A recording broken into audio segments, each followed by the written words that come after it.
Ford CEO Jim Farley just dropped some serious shocking news at the Aspen Ideas Festival. He's talking about a massive shift in Ford's game plan and the way things are currently in the car market.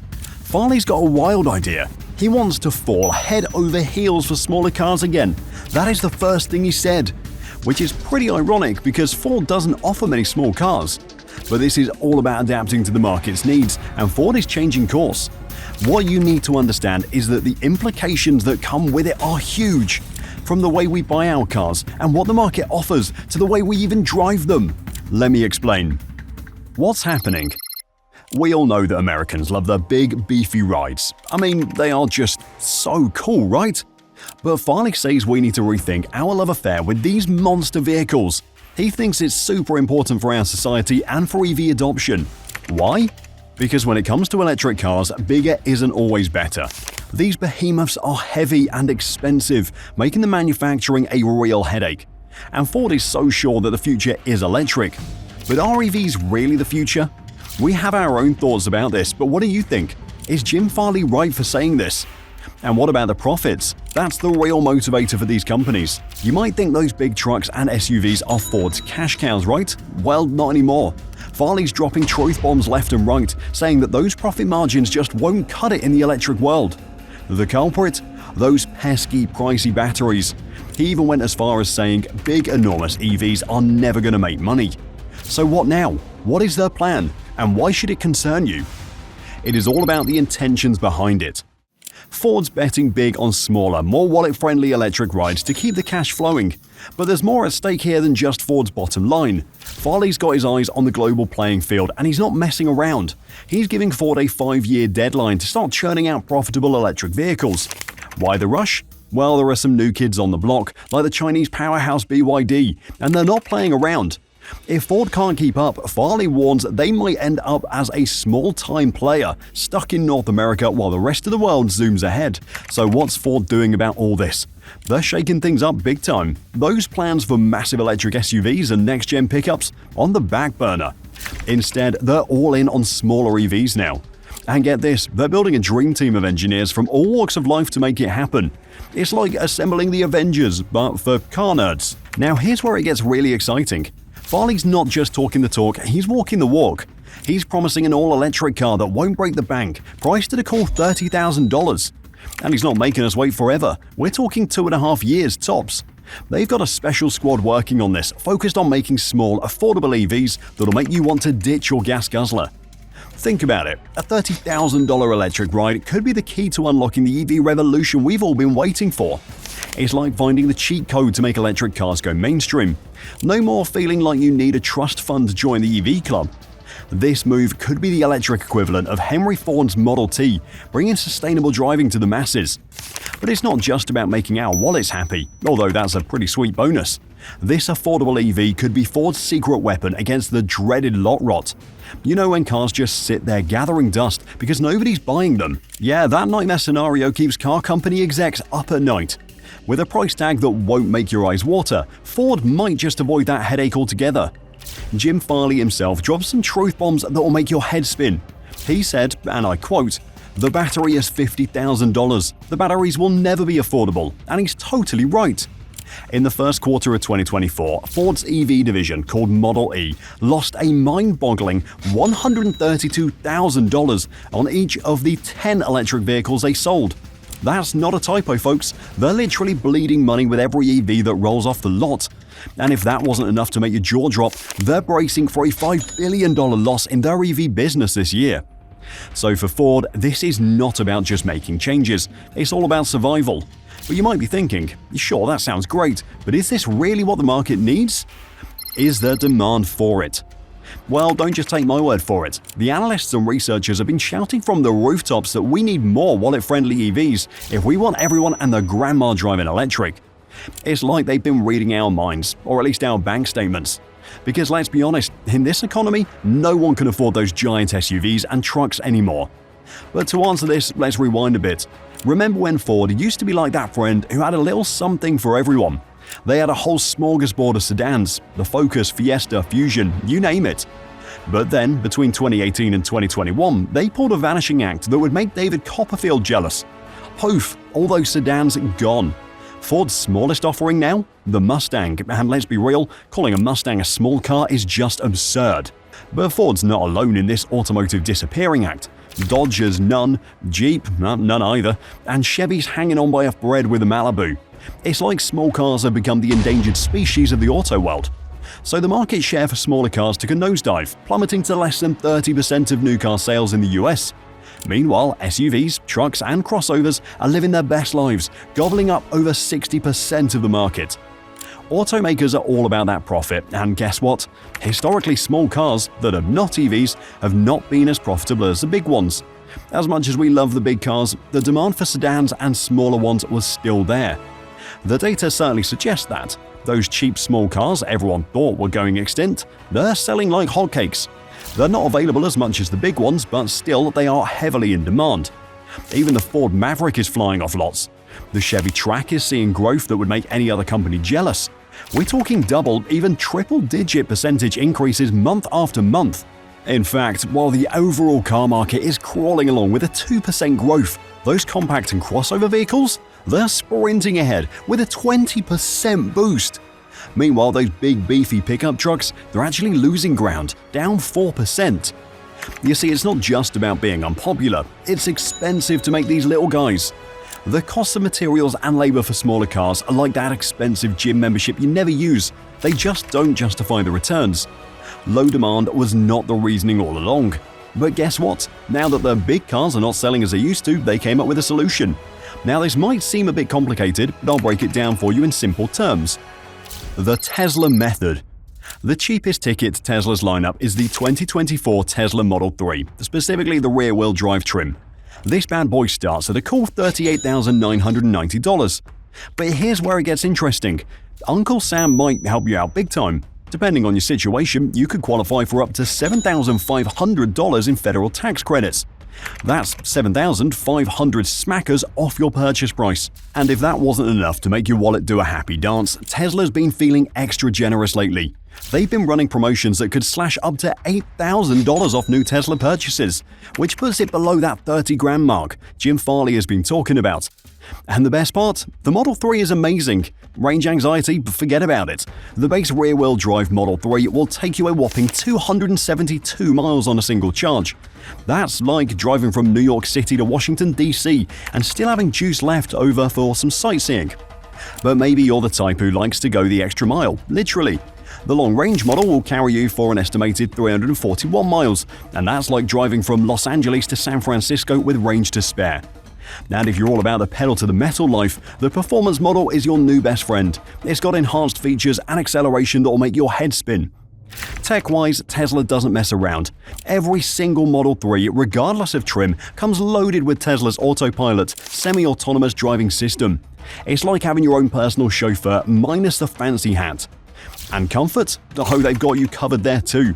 Heated and ventilated front seats come standard, so you'll be cozy no matter the weather.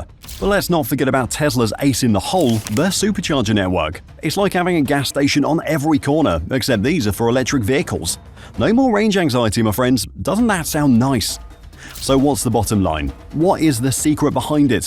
Why can't they, and only them, offer something this special? Web of softwares. This is their secret. Ford just stumbled upon this golden goose, and boy are they milking it for all it's worth to offset the cash they're losing on those big shiny EVs. But don't think for a second they're the only ones in on this scheme. Ever wondered how car companies are pulling rabbits out of the hats to make up for their EV losses? Imagine cruising down the street in your brand spanking new ride from Ford, Nissan, Chrysler, Subaru or Mercedes, any one of these brands. It feels good, right? Well, buckle up because there's a catch. These slick new wheels are packing some seriously fancy software and it's stirring up drama. This isn't just any old code we're talking about, it's a full-on power play that's got dealerships grinning. Why? Because it's basically slapping handcuffs on you and your card, forcing you to crawl back to your dealership every time your ride hiccups. Need an oil change? Dealership. Weird noise? Dealership. Heck, even if your car just looks at you funny, you're heading straight to, well, you guessed it, the dealership. And those trusty independent mechanics, they're getting the short end of the stick. Unless they're willing to shell out big bucks for these top-secret softwares, they're left twiddling their thumbs. Let's say they do just that. It's exciting, right? Well, spoiler alert, all those extra costs, they're not coming out of thin air. They're landing squarely on your bill, making your wallet lighter just like the dealerships. You see, by sneaking this tech into their vehicles, these auto giants are practically shoving you through the door.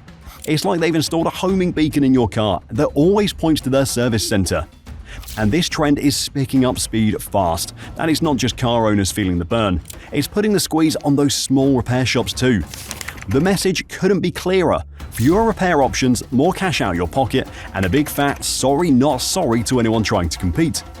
What's the end game here? Well, simple. In a world where prices are through the roof, your choices are as limited as they can be, and both you and your favorite local mechanic are left scratching your heads, wondering where all the repair freedom went.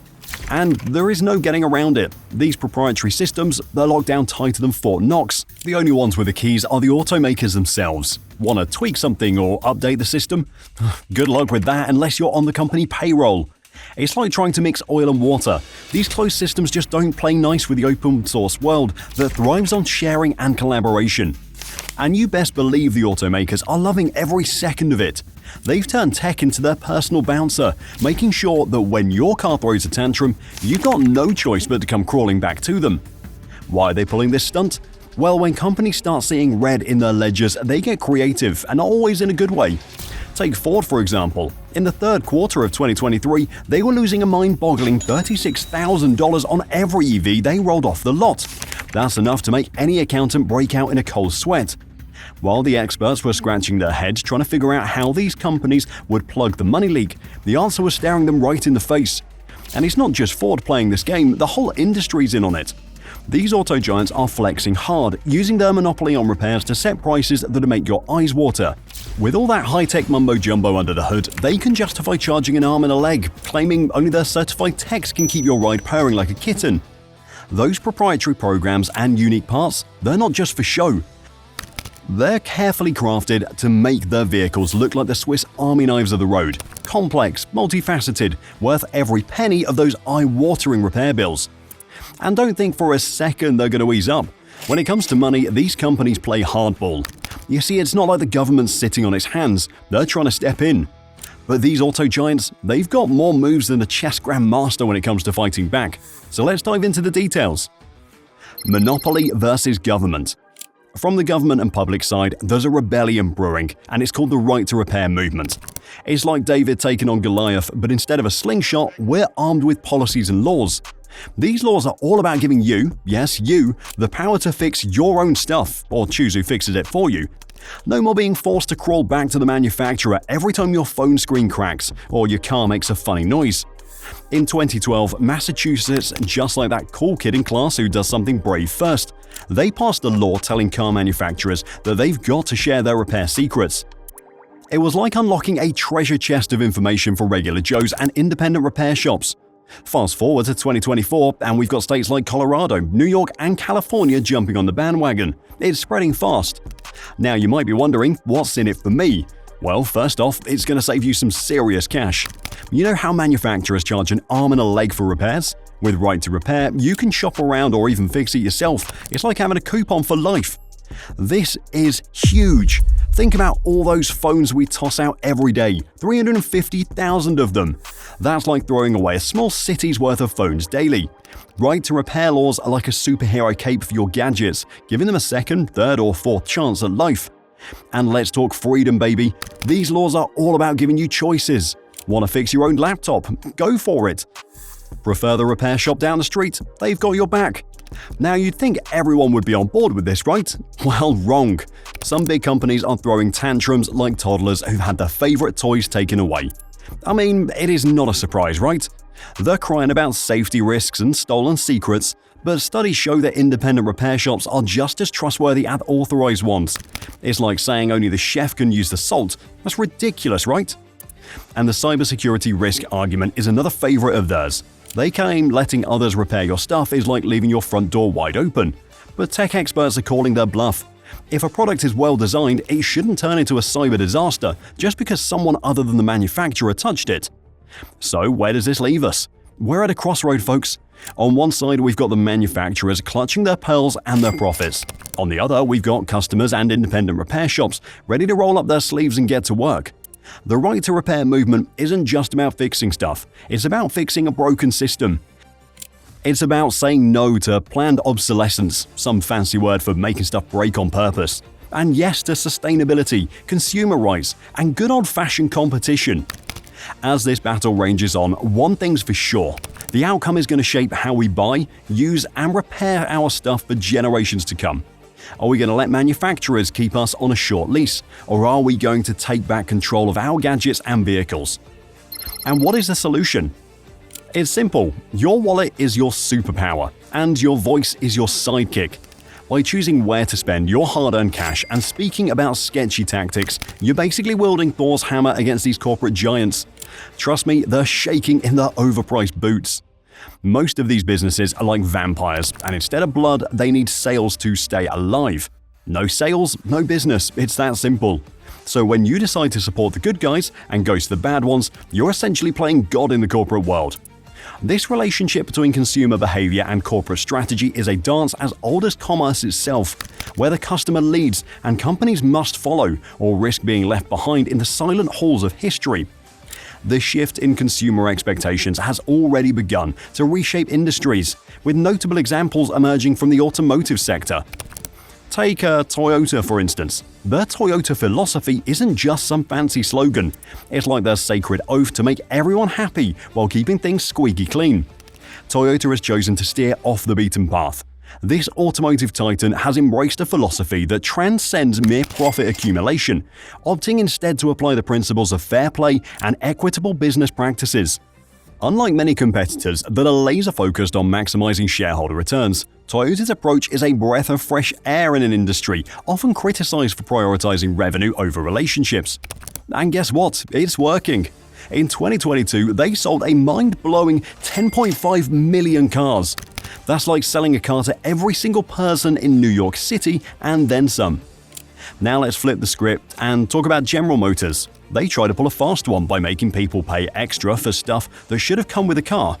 It's like buying a pizza and then being told you need to pay a monthly fee to use the cheese. Not cool, GM. Not cool at all. Needless to say, people weren't having it, and GM learned the hard way that you don't mess with car lovers and their features.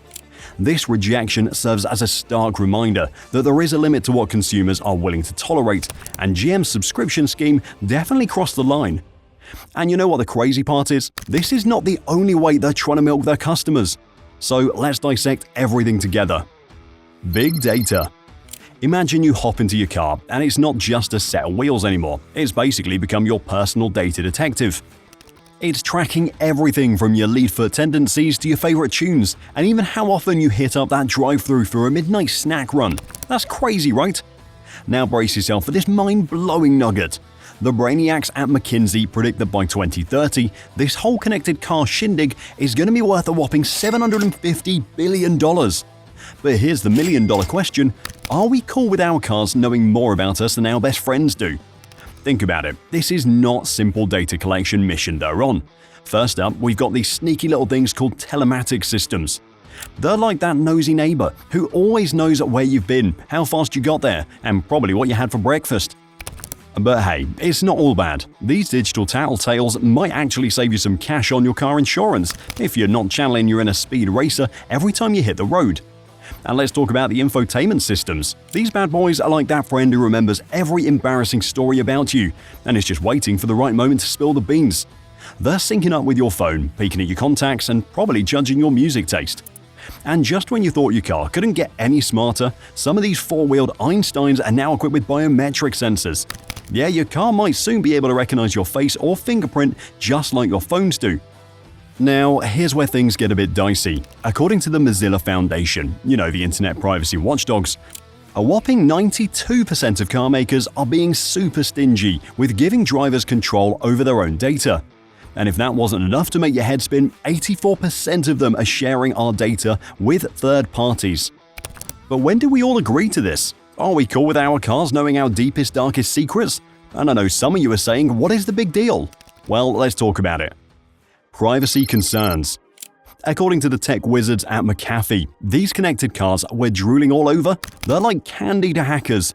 And we are not just talking about someone messing with your playlist, we're talking full-on identity theft or creepy, unauthorized surveillance. It's like having a stalker on wheels. But wait, it gets worse. Remember all that cool data your car's been collecting? You know, the stuff that's supposed to make your life easier and your driving safer? Well, turns out a whole bunch of drivers are sweating bullets over how that info might be used. It's like telling your friend a secret only to have them blurt it out at the next party. But instead of embarrassing stories, we're talking about your driving habits being used to jack up your insurance rates. And here's a fun fact that'll really grind your gears. About 60% of drivers are losing sleep over whether their car's even getting its facts straight. Imagine your car tattling on you to your insurance company, but it's got its wires crossed and thinks your driving is ridiculous.